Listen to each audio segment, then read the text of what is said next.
Jannik Sinner முன்னணி tennis வீரர், உலகத்திலேயே நம்பர் 1 இடத்துல இருந்தவர். 2024 ஆஸ்திரேலியன் ஓபன்ல சாம்பியன் பட்டம் வென்றவர். சிறிதளவு கூட கர்வம் இல்லாம பழகிறது, எளிமையான வாழ்க்கைய வாழ்றது, இந்த மாதிரி பண்புகளுக்காக உலகமே வியக்கிற ஒப்பற்ற வீரர் இவர். வடக்கு இத்தாலியில அல்ஃபைன் அப்படின்ற சின்ன கிராமத்துல பிறந்தவர். அப்பா ஒரு செஃப், அம்மா ஹோட்டல்ல பரிமாறுற வேலை பாக்குறவங்க. 2 பேருமே கடினமா உழைச்சு நேர்மையான வாழ்க்கைய வாழ்ந்தவங்க. ஒருத்தருக்கு ஒருத்தர் உண்மையான நேசத்தோட இருந்துக்குவாங்க.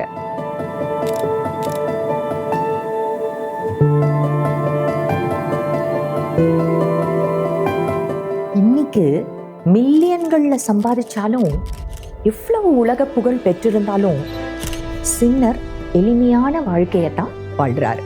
ஆடம்பரமான கார்களை பயன்படுத்துறது இல்ல, லக்ஸுரியான மாளிகையில வசிக்கல, பெரிய பெரிய பார்ட்டிகளை நடத்துறது இல்ல, குறிப்பா சோசியல் மீடியால ஆக்டிவா தான் வாழ்க்கைய விளம்பரப்படுத்திக்கிறது இல்ல. தன்னுடைய அமைதியான இயல்பான அன்றாட வாழ்க்கைய வாழ்றாரு. வீட்டுல சமைக்கிறாரு, நண்பர்களோட கோல்ஃப் விளையாடுறாரு, குடும்பத்தாரோட அதிக நேரம் செலவிடுறாரு. டென்னிஸ் மட்டுமே என்னோட வாழ்க்கை இல்ல அப்படின்னு சின்னர் அடிக்கடி சொல்வாராம். ஏன்னா எந்த ஒரு கரியருக்குமே எல்லை உண்டு, மைதானத்துக்கு வெளியேயும் வாழ்க்கை உண்டு. அவரை பொறுத்தவரை உடல் ஆரோக்கியம், மன மகிழ்ச்சி, பெற்றோர், குடும்பம் இதெல்லாம் தான் முக்கியம்.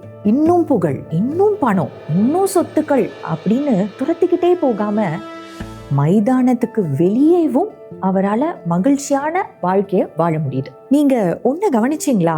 சில தொலைக்காட்சி, சினிமா, சோசியல் மீடியா பிரபலங்கள் எங்கேயாவது வெளிநாடு போனா, ரிசார்ட்ல தங்கினா, வீடு வாங்கினா, கார் வாங்கினா, நாய் குட்டி போட்டா, செடியில பூ பூத்துச்சுன்னா, வாசல்ல இருக்க மரம் உடைஞ்சு விழுந்தா, எல்லாத்தையும் இந்த உலகத்துக்கு சோசியல் மீடியால சொல்லிக்கிட்டே இருப்பாங்க. நான் எப்படி வாழ்றேன் பாருங்க அப்படின்னு சொல்றதுல இருக்கிற துடிப்புக்கு என்ன காரணம்? நம்ம நாட்டுல எத்தனையோ முதல் தலைமுறை இண்டஸ்ட்ரியலிஸ்டுகள், தொழில்துறை சாதனையாளர்கள் இருக்கிறாங்க. அவங்க பெரும்பாலும் அவங்களுடைய தனி வாழ்க்கைய விளம்பரப்படுத்திக்கிறதே இல்லை. சின்னரும் அப்படிதான். Privacy is is piece.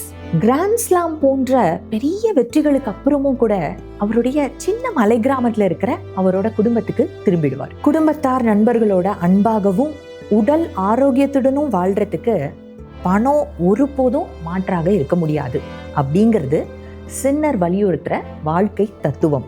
இல்வாழ்வான் என்பான் இயல்புடைய மூவர்க்கும் நல்லாற்றின் நின்ற துணை என்கிறார் வள்ளுவர். பெற்றோர், மனைவி, குழந்தைகள், இந்த 3 உறவுகளும் ஒருவனுக்கு இயற்கையாக அமைவது. இவர்களுக்கு துணையாக இருப்பதுதான் ஒரு சிறந்த மனிதனின் கடமை அப்படிங்கிறாரு வள்ளுவர். வெறும் துணையாக இல்ல, நல்லாற்றின் நின்ற துணை, அதாவது நல்ல வழியில் நிலையான துணையாக இருக்க வேண்டும் என்கிறார் வள்ளுவர். அது என்ன நல்ல வழி? உங்களுடைய செயல்பாடுகள், நடவடிக்கைகள், வெற்றிகள் உங்களுக்கு இயற்கை அளித்த 3 உறவுகளான பெற்றோர், மனைவி, பிள்ளைகள் பெருமைப்படத்தக்கதாக இருக்கணும் அப்படிங்கிறதே அது. இந்த மாதிரி இன்னொரு சாதனையாளரை பத்தி அடுத்த வீடியோல பார்க்கலாம். இணைந்திருங்கள் யான் தமிழுடன். உயர்வாய் அறிவாய்.